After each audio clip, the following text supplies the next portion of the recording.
Candles बनती है तो कहीं ना कहीं मार्केट थकान का आपको संकेत देता है कि मार्केट थक चुका है, ना तो ऊपर जाने के लिए रेडी है ना तो नीचे के लिए जाने के लिए रेडी। क्योंकि नीचे से आप देखोगे तो ट्रेंड बुलिश है और ऊपर की ओर अगर बात करोगे तो ऊपर की ओर काफी अच्छा मूव कर चुका है। तो थोड़ा सा इसको रुकना चाहिए, थोड़ा पॉज करना चाहिए, उसके बाद में जो मोमेंटम मिलेगा वो आपको अच्छा खासा मोमेंटम देखने को मिलेगा दोस्तों।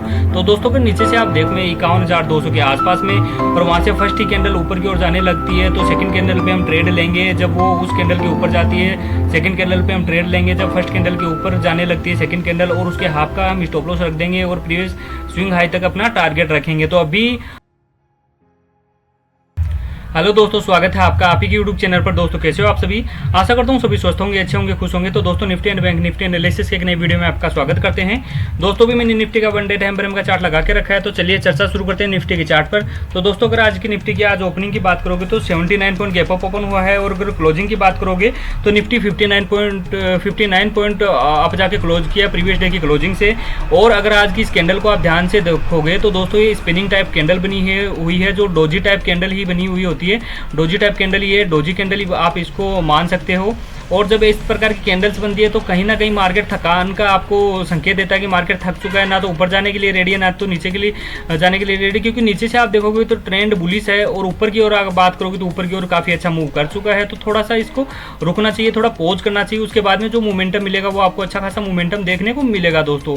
तो दोस्तों अगर नीचे से आप देखोगे तो तकरीबन निफ्टी ने 2.5% से ऊपर का एक अच्छा मूव दे दिया है।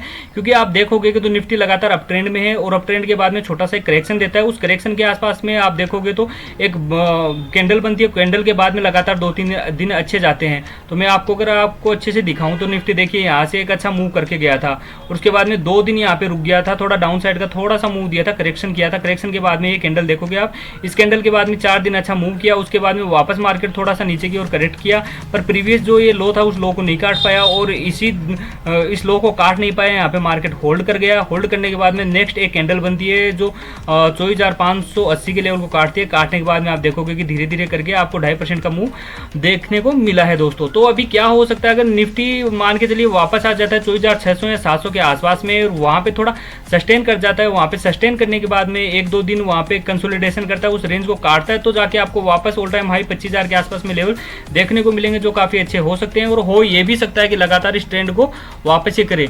पर यहाँ पे आप मैं अग्रेसिव बाइंग की तरफ नहीं हूँ, क्योंकि यहाँ पे मुझे लगता है थोड़ा पोज लेना चाहिए। पोज लेने के बाद में जो मूव आएगा वो काफ़ी अच्छा सस्टेनेबल मूव आपको देखने को मिलेगा दोस्तों। तो चलिए अभी 15 मिनट के टाइम फ्रेम में अपन एक्चुअल ट्रेंड लाइन तथा सपोर्ट रेजिस्टेंस अपने देख लेते हैं और क्या इंपॉर्टेंट लेवल है उनको मार्क कर लेते हैं दोस्तों। तो दोस्तों भी मैंने 15 मिनट का टाइम फ्रेम का चार्ट लगा दिया है। 15 मिनट के टाइम फ्रेम के चार्ट पे आप देखोगे कि 25,000 का एक इंपॉर्टेंट लेवल था, उस लेवल के ऊपर आज मार्केट ओपन हुआ। ओपन होने के बाद में थोड़ा सा कंसोलिडेशन किया, कुछ कैंडल्स अपने आप में कंसोलिडेशन किया। ये कैंडल जो थी डोजी टाइप कैंडल बन गई थी, ना तो ऊपर जा रहा था इसके और ना ही इसके नीचे जा रहा है। इसी के अंदर कंसोलिडेशन किया, कंसोलिडेशन की रेंज को धीरे से नीचे की ओर काटा और जाकर आप देखोगे तो प्रीवियस डे की क्लोजिंग के आसपास भी क्लोज करके गया, वहां पे सपोर्ट लिया और उससे थोड़ा सा ऊपर जाके क्लोज करके गया है दोस्तों। तो अभी यहाँ पे मार्केट आप देखोगे कि धीरे धीरे करके नीचे की साइड मूव दे रहा है। अगर नीचे आना होता तो फास्ट मूव आता। अगर आप देखोगे तो इंट्राडे में तो मार्केट का ट्रेंड जो है दोस्तों ये अप ट्रेंड है, काफी अच्छा बुलिश ट्रेंड है। पर आप देखोगे डेली टाइम फ्रेम में तो देखोगे तो एक बुलिश ट्रेंड है, और इंट्राडे में देखोगे तो इंट्राडे में आपको अच्छे मूव मिल ही नहीं रहे हैं। और कब मिलेंगे? जब प्राइजेक्शन सही से बनता है। मान के चलिए इस कैंडल के ऊपर चला जाती नेक्स्ट कैंडल भी, और वो थोड़ा ऊपर जाने के बाद में यहाँ पे वापस सपोर्ट लेती और यहाँ पे कंसोलिडेशन करती, कंसोलिडेशन की रेंज को जैसे काटती तो आपको एक अच्छा मूव देखने को मिलता। प्राइस एक्शन को ध्यान में रख के ही ट्रेड करना चाहिए दोस्तों। तो अभी निफ्टी में क्या हो सकता है, निफ्टी में हमें जाना है 25,100 के ऊपर। 25,100 के ऊपर अगर ये निकलता है और वहाँ पे प्राइस एक्शन बन जाता है, मान के चलिए 25,100 के ऊपर जाता है, क्लोज कर देती है एक 5 मिनट की कैंडल, और कैंडल क्लोज करने के बाद में वापस इसी जोन के आसपास में आ जाती है, वहाँ पर रेंज बनती है। रेंज का ब्रेकआउट जैसे होता है तो आपको अच्छे मूव देखने को मिलेंगे दोस्तों। और अभी नीचे की ओर तो मुझे काफ़ी कुछ लग नहीं रहा है, क्योंकि नीचे से आप देखोगे तो आपको नीचे से एक सपोर्ट भी मिल रहा है, जो ट्रेंड लाइन का सपोर्ट भी आप कह सकते हो। देखिए आपको मैं ड्रॉ करके दिखा देता हूँ। 15 मिनट के टाइम फ्रेम में आप जाकर खुद भी ड्रॉ करोगे आप तो अच्छे से ड्रॉ कर पाओगे। 15 मिनट के टाइम फ्रेम में आप देखोगे तो ये एक ट्रेंड लाइन भी है। इस ट्रेंड लाइन को सपोर्ट माना है, इसने सपोर्ट की तरह रिएक्ट किया है, मल्टीपल टाइम यहाँ पे इसने सपोर्ट लिया है। तो हो सकता है अगर इस जोन के पास जब भी यहाँ पे सपोर्ट ले और कोई बाइंग सिनेरियो बने तो आपको बाय कर लेना है, जो प्रीवियस हाई तक आपको लेके आ सकता है दोस्तों। तो अभी कल के लिए क्या प्लानिंग हो सकती है निफ्टी में, वो हम अभी डिस्कस कर लेते हैं दोस्तों।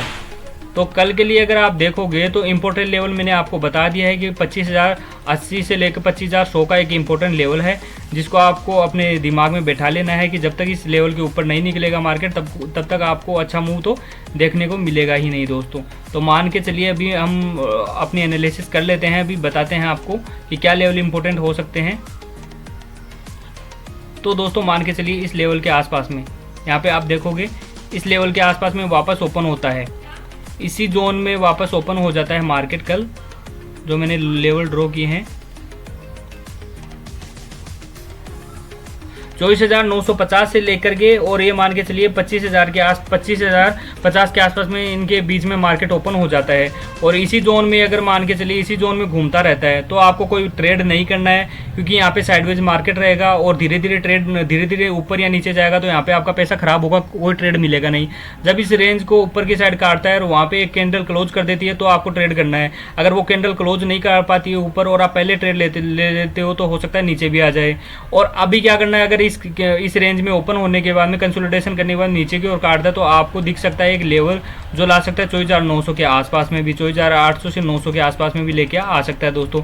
तो नीचे का भी एक छोटा सा ट्रेंड मिल सकता है। और यहाँ पे मान के चलिए गैप डाउन ही ओपन हो गया, 24,900 के आसपास में गैप डाउन ओपन हो गया और फर्स्ट कैंडल ही वापस ऊपर की ओर जाने लगती है, तो सेकंड कैंडल का हम वेट करेंगे, देखते हैं सेकंड कैंडल भी ऊपर की ओर जाने लगती है तो हम वहाँ पे ट्रेड करेंगे और फर्स्ट कैंडल के हाफ का यहाँ पे स्टॉप लॉस लगाएंगे जो हमें लेके आ सकते हैं प्रीवियस हाई तक। तो दोस्तों इस प्रकार से आप ट्रेड कर सकते हैं। तो दोस्तों लेवल को आप नोट डाउन कर लीजिए अपनी डायरी में। अभी बैंक निफ्टी की तरफ चलते हैं और बैंक निफ्टी में देख लेते हैं क्या इंपॉर्टेंट लेवल हमारे लिए हो सकते हैं दोस्तों। तो दोस्तों बैंक निफ्टी का भी मैंने वन डे टाइम फ्रेम का चार्ट लगा लिया है। हम वन डे टाइम फ्रेम का या फिर वीकली टाइम फ्रेम का इसलिए एनालिसिस करते हैं क्योंकि हम वहाँ से मेजर ट्रेंड जान पाते हैं, उसके बाद में हम इंट्राडे में उसी डायरेक्शन में ट्रेड कर पाते हैं, तब हमें प्रॉफिट होता है। अगर हम ट्रेंड के अगेंस्ट जाएंगे तो वहाँ पे लॉस होने की संभावना बढ़ जाती है। आप देखोगे कि बैंक निफ्टी में मैंने बताया था कि बैंक निफ्टी यहाँ पे आप देखोगे कि एक अप ट्रेंड में था, उसके बाद में नीचे आया और यहाँ पे कंसोलिडेशन करने लग गया। मैंने काफी टाइम पहले बताया था कि कंसोलिडेशन की रेंज को ऊपर या नीचे काटेगा तब जाके आपको नेक्स्ट डे मूव मिलेगा। तो इस लेवल को इसने नीचे की ओर काट दिया तो ये क्या हो गया, डाउन ट्रेंड हो गया। डाउन ट्रेंड के बाद में एक पुल बैक लिया है, पुल बैक लेने के बाद में इस लेवल को काट ही नहीं पाया है 52,800 को, जबकि निफ्टी काट चुका है। तो यहाँ पे ट्रेंड क्या है, डाउन। और आप देखोगे पुल बैक के बाद में आप देखोगे कि तो एक दिन ये कैंडल जो है बुलिश एंगल्फिन कैंडल भी नहीं थी, बुलिश एंगल्फिन कैंडल के ऊपर एक दिन ये कैंडल ऊपर भी गई थी पर क्लोजिंग नीचे। और आप देखोगे कि हर दिन उसी टाइप की कैंडल बनाते हुए जा रहे हैं बैंक निफ्टी। तो मुझे यहाँ पे बाइंग के लिए कुछ खास दिख नहीं रहा है। बाइंग के लिए तभी आपको दिखेगा अच्छा मूवमेंट तब ये 52,000 के ऊपर थोड़ा जाए, तब मान सकते हैं 52,800 का लेवल भी, 52,500 और 800 का लेवल भी आपको दिखेगा जब 52,000 के ऊपर इंट्राडे में होल्ड करता है। वरना हो ये भी सकता है कि ये कैंडल से ऐसे ही बनती रहे 2-3 दिन और फिर ये नीचे की ओर जैसे काटेगी तकरीबन 51,500 या 400 के लेवल को जैसे काटेगी तो वापस इस लेवल तक टेस्ट करने के लिए आ सकता है 50,500 के आसपास में। तो दोस्तों भी 15 मिनट के टाइम फ्रेम में चलकर अपन एक्चुअल जो अपन लेवल है उनको मार्क कर लेते हैं और देखते हैं हमें कैसे ट्रेड कल के लिए मिल सकता है दोस्तों। तो दोस्तों बैंक निफ्टी में भी आप देखोगे तो एक रेंज है, 3-4 दिन से एक रेंज बनी हुई है। ऊपर की साइड में 52,000 की है और नीचे की साइड में आप देखोगे तो 51,250 से लेके 300 का एक लेवल है। इस रेंज में आपको कोई ट्रेड अच्छा मिलेगा नहीं, वोलेटाइल टू साइडवेज मार्केट रहेगा। आप देखोगे छोटे छोटे मूव यहाँ पे मिले हैं स्कैल्पिंग के लिए, पर बड़े मूव आपको नहीं मिलेंगे। बड़े मूव तभी मिलेंगे जब इसके ऊपर या फिर इसके नीचे जाना स्टार्ट करें। अब मार्केट में मान के चलिए अब इस लेवल में कल मार्केट ओपन हो जाए, आज की क्लोजिंग जो है 51,400 लेकर 51,600 के आसपास में ओपन हो जाए। ओपन होने के बाद में वहाँ पे कंसोलिडेशन करे, कंसोलिडेशन की रेंज को जैसे काटेगा तो छोटा सा मूव आपको 52,000 के आसपास में मिलेगा। अगर 52,000 के ऊपर चला गया कंसोलिडेशन करने के बाद में यहाँ पे थोड़ा सा रुकने के बाद में ऊपर जाता है तो आपको 52,500 के लेवल भी देखने को मिलेंगे। अगर गैप अप ओपन हो गया आपको 51,800 के आसपास में और उसी डायरेक्शन में आता रहता हो तो नीचे के लेवल आपको दिखेंगे जो आपको ला सकता है 51,300 के आसपास में सपोर्ट लेता हुआ दिखाई दे सकता है। अगर गैप डाउन ओपन हो गया इसी लेवल के आसपास में 51,200 के आसपास में और वहाँ से फर्स्ट ही कैंडल ऊपर की ओर जाने लगती है तो सेकंड कैंडल पे हम ट्रेड लेंगे। जब वो उस कैंडल के ऊपर जाती है सेकंड कैंडल पे हम ट्रेड लेंगे। जब फर्स्ट कैंडल के ऊपर जाने लगती है सेकंड कैंडल और उसके हाफ का हम स्टॉप लॉस रख देंगे और प्रीवियस स्विंग हाई तक अपना टारगेट रखेंगे। तो अभी बैंक निफ्टी में भी आप देखोगे तो कोई क्लियर डायरेक्शन नहीं है। बैंक निफ्टी में सिर्फ और सिर्फ आप देखोगे डाउन ट्रेंड है। वैसे देखा जाए तो इंट्राडे में डाउन ट्रेंड दिख रहा है, और अगर देखोगे तो साइडवेज है। तो जब तक ये साइडवेज का मूव नहीं काटती ऊपर या नीचे, तब तक आपको अच्छे मूव देखने को नहीं मिलेंगे। बड़ी क्वांटिटी से अभी ट्रेड करना हमारे लिए सही नहीं है, तो आप लेवल को ध्यान में रखकर ही ट्रेड करिएगा दोस्तों। तो दोस्तों अभी आज के लिए सिर्फ इतना ही। बाकी अगर वीडियो आपको अच्छा लगा हो तो लाइक करिए, शेयर करिए अपने दोस्तों के साथ, और आपका कुछ सुझाव रहता है तो आप सुझाव और क्यूरी जो है अपनी कमेंट में बता सकते हैं दोस्तों। थैंक यू दोस्तों।